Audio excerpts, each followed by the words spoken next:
other highly qualified candidates for having come forward to participate in this selection process. The energy and dedication they brought to the process enriched it and underscored our shared belief in the ability of the multilateral trading system to make a significant contribution to the expansion of the global economy for the benefit of all members. I would like to express my profound gratitude to the WTO membership for electing me to lead this organization at this critical juncture. Special thanks to President Muhammadu Buhari and all my Nigerian compatriots for their support and prayers. I also want to recognize and thank ECOWAS and AU heads of state, the ACP Secretary General and the ACP membership for their early support of my candidacy. Thank you to other members who supported my candidacy from start to finish of this selection process. Without the recent swift action by the Biden-Harris administration to join the consensus of the membership on my candidacy, we would not be here today. I'm grateful to the United States for the prompt action and strong expression of support. Finally, my thanks to my family and friends, too numerous to name here, for their strength and encouragement throughout this process. It has been a long and tough road, full of uncertainty, but now it's the dawn of a new day and the real work can begin. Today, WTO members are making history. For the first time in the 73 years of GATT and WTO, you are selecting a woman and an African as Director General. This is groundbreaking and positive. I'm grateful for the trust you have in me, not just as a woman and an African, but also in my knowledge, experience, and as some of you have said, courage and passion to work with you to undertake the wide-ranging reforms the WTO needs to reposition itself for the future. At the WTO, the DG leads from behind, working with the talented secretariat staff to help members achieve results. You can count on me to be proactive, to work hard, to be balanced, fair, professional, and objective, so as to continuously earn and sustain your trust. That way, together we can restore and rebrand the WTO as a key pillar of global economic governance, a force for a strong, transparent, and fair multilateral trading system, and an instrument for inclusive economic growth and sustainable development. The preamble to the Marrakesh Agreement states that the objectives of the WTO are to raise living standards, ensure full employment, increase incomes, expand the production of and trade in goods and services, and seek the optimal use of the world's resources in accordance with the objective of sustainable development. The preamble says it all. The WTO is about people. It's about decent work. Let us place its overarching purpose front and center as a driver for all we seek to accomplish for the multilateral trading system. The WTO was already facing acute challenges before COVID-19. These challenges have now been amplified by the pandemic. In addition to the regretful mounting loss of life, the pandemic has wreaked havoc on the global economy, impacting supply chains and disrupting transport and travel. The crisis has upended trade and economic activities, leading to job losses and reduced incomes around the world. It has erased years of economic gains made by several developing countries, and even decades of growth in some low-income and least developed countries. Many have been pushed deeper into debt, compromising their ability to meet the UN Sustainable Development Goals by 2030. But there's hope on the horizon. The WTO expects world merchandise trade to rebound strongly this year. The IMF forecasts an 8% growth in global trade volumes in 2021 and a 6% growth in 2022, while it estimates global GDP to rebound from a minus 4.4% growth rate in 2020 to 5.5% in 2021, with a projected 4.2% growth rate in 2022. However, we cannot be complacent. For the global economy to return to sustained growth, the global community will need to get a tight grip on the pandemic by intensifying cooperation to make equitable and affordable access to vaccines, therapeutics, and diagnostics a key plank of the recovery. With new COVID variants spreading rapidly, we must have a sense of urgency to getting control of the pandemic.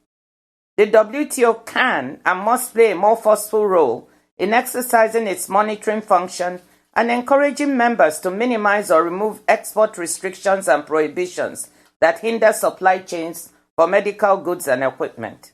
The International Trade Center recently reported that up to 100 countries still maintain export restrictions and prohibitions. WTO members have a further responsibility to reject vaccine nationalism and protectionism.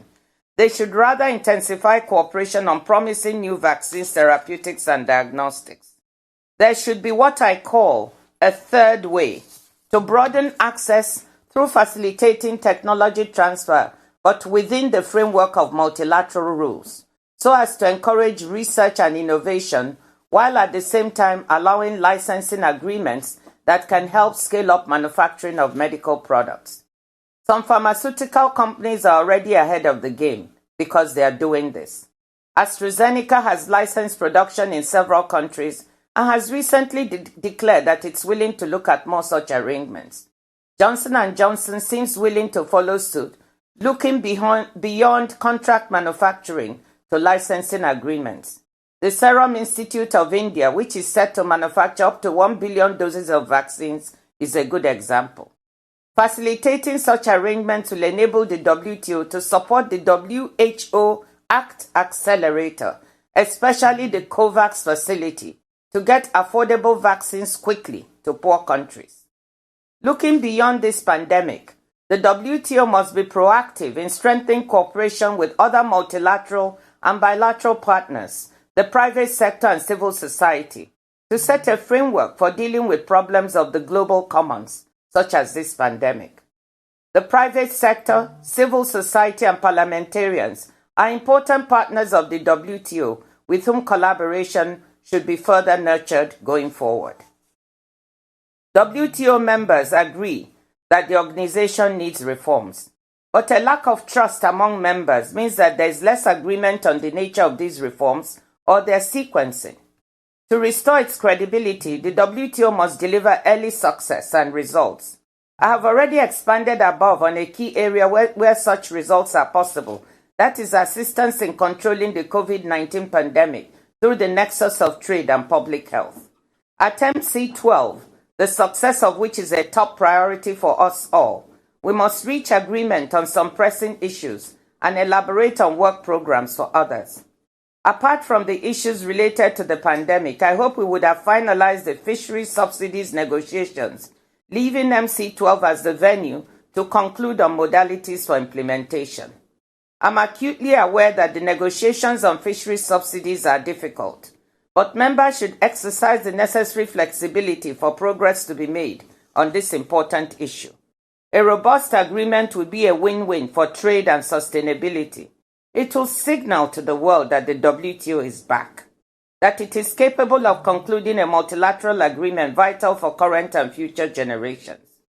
Members will need to overcome their differences and agree on prohibiting subsidies that contribute to illegal, unreported, and unregulated fishing, and that facilitate overfishing and overcapacity. It is now time to identify appropriate landing zones, taking into account the interests of all members and the need to fully fulfill SDG 14.6. The WTO cannot afford to stumble over this. The stakes are too high. The negotiations have been going on for far too long, and every effort must be made to conclude as soon as possible. Reform of the dispute settlement system, which has been a central element in guaranteeing security and predictability of the multilateral trading system, is of utmost importance to the membership. Some members have criticized the way it functions and demanded reforms. It will be important to agree on the nature of these reforms, flesh them out, and develop a work program for implementation that can be advanced at MC12. I believe that the set of recommendations proposed by Ambassador Walker could provide members with a platform upon which to build so as to restore confidence in the dispute settlement system. A strengthened and robust system is in the interest of all members, and as such, every effort should be made to improve it. We need a system that can garner the confidence of all, including small, developing, and least developed countries who have found it challenging to utilize.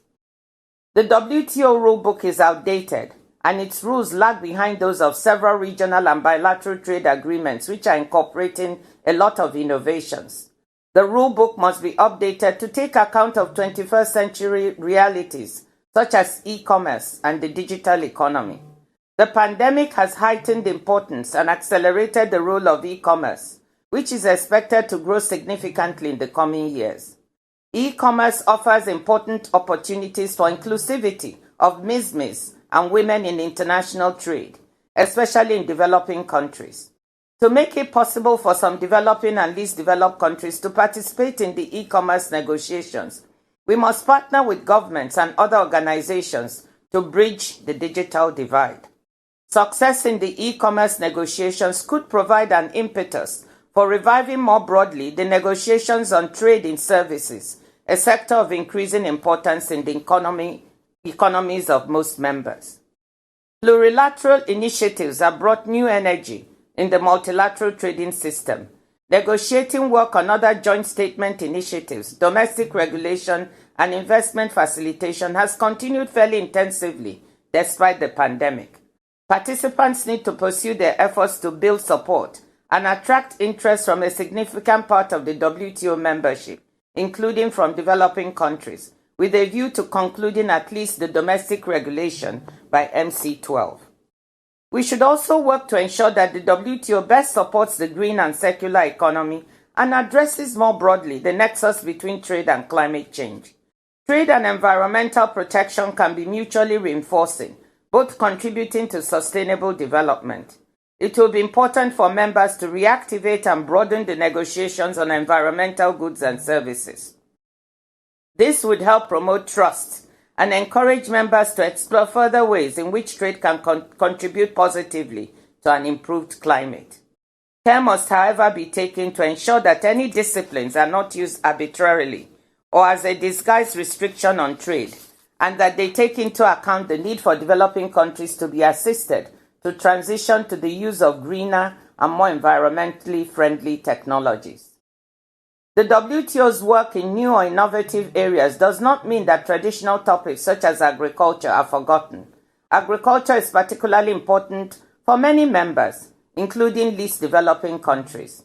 Improving market access for export products of interest to least developed countries is of paramount importance, as is dealing with trade distorting domestic support. The growing domestic support entitlements of members must be addressed to level the playing field so as to provide opportunities for small-scale farmers. In addition, it is possible for an early agreement on removal of export restrictions, including favorable consideration of the exemption of World Food Programme humanitarian purchases. Likewise, we must also strengthen disciplines on industrial subsidies. In that regard, it would be important to ensure that subsidies granted by members to their state-owned enterprises in certain situations do not distort the conditions of competition. The issue of special and differential treatment is a divisive one that undermines trust. However, the voluntary action of some developing country members to not avail themselves of special and differential treatment in the future points a way forward. So does the Trade Facilitation Agreement, which allowed for taking into account each member's particular development status. Let me now turn to procedural reforms.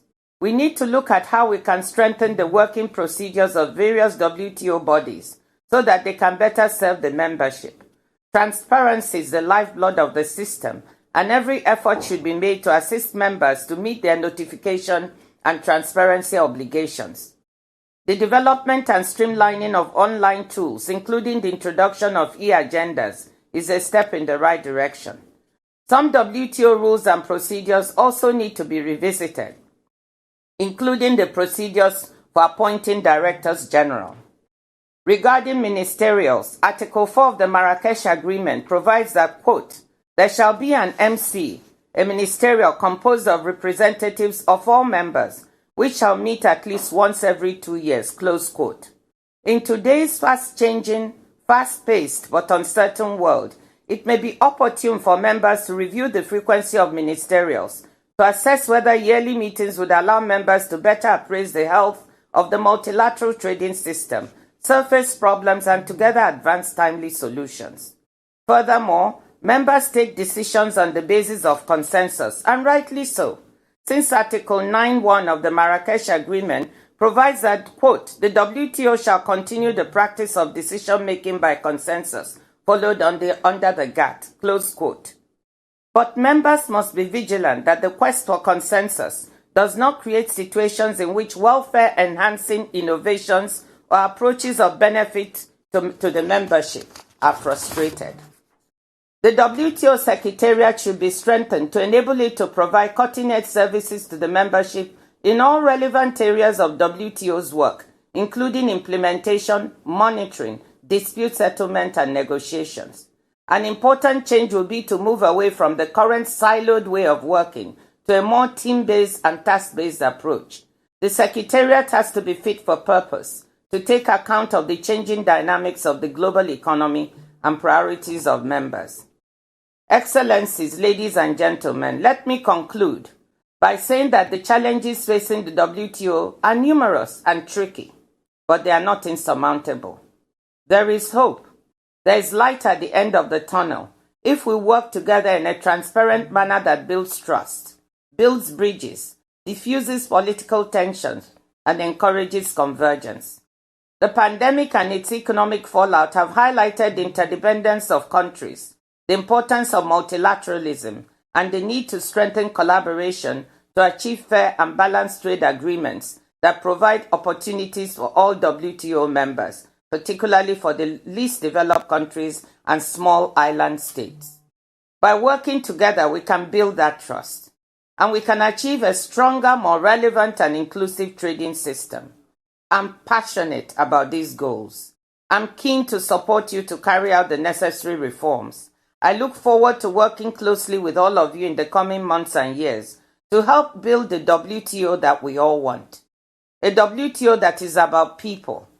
A WTO that is dynamic, robust, and that provides essential support to economic growth and sustainable development through trade. Once again, Excellencies, ladies and gentlemen, I thank you for this opportunity.